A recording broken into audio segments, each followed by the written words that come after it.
My name is Robert Suffren, and for my research paper, I chose to write on whether or not the bombing of Hiroshima and Nagasaki was an ethical decision by the United States or whether it was not. I chose this topic because I've always been very interested in World War II, both the Holocaust and just the war itself. And also, I love to talk about controversial topics. I'm a very opinionated person, so choosing something that's very controversial and debatable is something that I would enjoy talking about and researching. The bombing of Japan came at the end, or towards the end of World War II. However, the conflict between the U.S. and Japan stemmed a lot further back than that. The U.S. truly started preparing for war against Japan after Japan invaded Manchuria in 1931, and it got even more serious when Japan invaded China in 1937. As Japan started to gain more power by invading further countries and building up their military, other countries around Europe and Asia decided that it would be smarter of them to team up with Japan than try to fight against them. So in 1940, Germany and Italy signed the Tripartite Pact and created the Axis powers.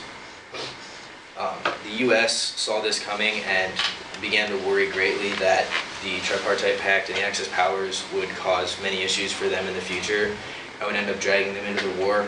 So as one of the ways to try to prevent that, they placed sanctions over Japan to prevent trading in the Pacific, which would cut off a lot of Japan's resources.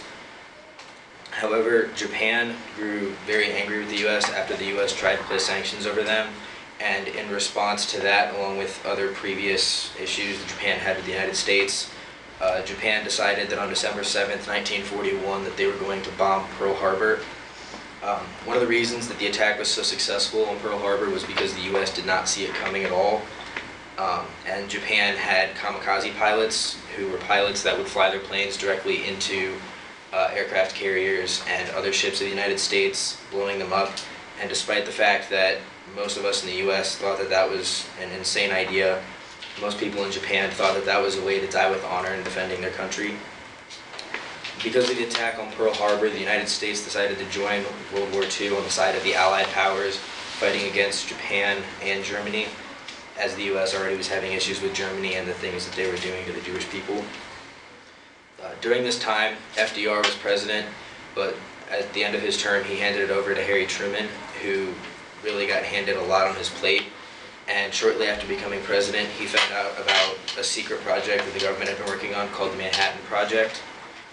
The Manhattan Project started in 1939 and was a project by the U.S. that was dedicated to creating atomic weapons in order to bomb Japan and other countries in World War II. The project was really, really secretive. The vice president didn't even know that it was happening until the time came when the U.S. had finally finished it. The Manhattan Project was able to be so secretive because it had 30 locations over the U.S., the United Kingdom, and Canada that were used to create the parts for the atomic bomb. The Manhattan Project also created 130,000 jobs for United States citizens and other citizens of other countries. Back in the day, it actually cost $2 million, and by today's standards, that cost would be over $26 billion in order to complete the project. To make the atomic bombs, it took a lot of effort by a lot of different brilliant minds. Some of the minds were the mind of J. Robert Oppenheimer, who you may or may not have heard of. He is the guy who's typically accredited for the creation of the atomic bombs and basically running the project. Leslie Groves was a military general who was also an engineer and was very good at organizing the project.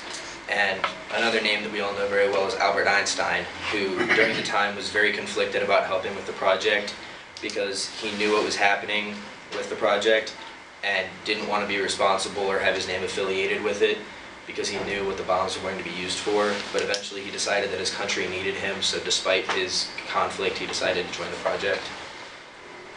At the end of the project, the United States came away with 2 different atom bombs. They were nicknamed Little Boy and Fat Man.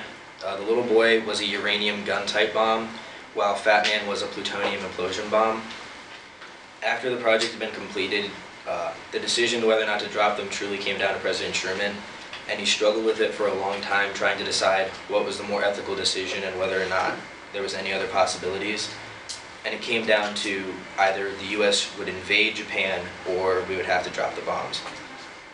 Truman had multiple people working on this and came up with the solid fact that invading Japan was not an option, because if we tried to invade Japan, it was estimated that the U.S. would have lost over 456,000 soldiers just from the United States, not including the other countries, on top of the fact that it would give Japan time to rebuild their military and prepare the entire island for an attack, leaving a low chance of success for the United States to actually take over Japan and end the war.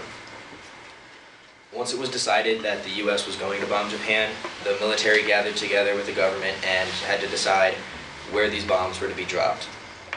The two cities that were decided were Hiroshima and Nagasaki. These cities were chosen because in Hiroshima there was a large gathering of military troops and equipment, and both of the cities were very close to water, so by bombing these cities it would cut off the trade routes they had to the Pacific, along with the ability for their naval fleet to have any effect on this. Before the U.S. dropped the bombs, President Truman reached out to Japan and offered a full surrender, but the Japanese decided that they would not accept it. There was rumors of Japan offering to negotiate a treaty, but the U.S. wanted a full surrender and would accept nothing else.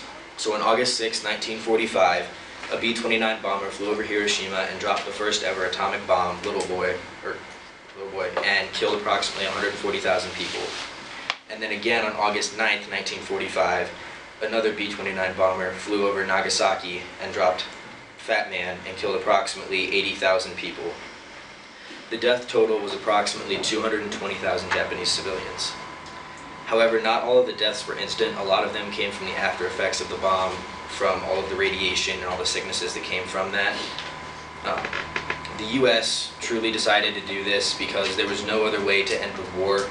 By this time, Germany had surrendered 2.5 months prior, and Italy had pulled out even before Germany had surrendered. So to end the war, the U.S. decided that the only possible way was to bomb Japan, and in the end, they believed that it saved lives. Although this decision was not the best decision the U.S. has ever made, it was the right one in my opinion, and it led to the end of the war and saved hundreds of thousands of U.S. lives that could have been lost. For this paper, I didn't really have many issues with my research other than trying to narrow down what specifically the numbers were for how many people died and what the cause of death was and stuff like that, because a lot of different sites had a lot of different numbers for that, because a lot of it was approximation, as the U.S. didn't go down and count how many people had died. But I really enjoyed this project, and that's my opinion. Any questions?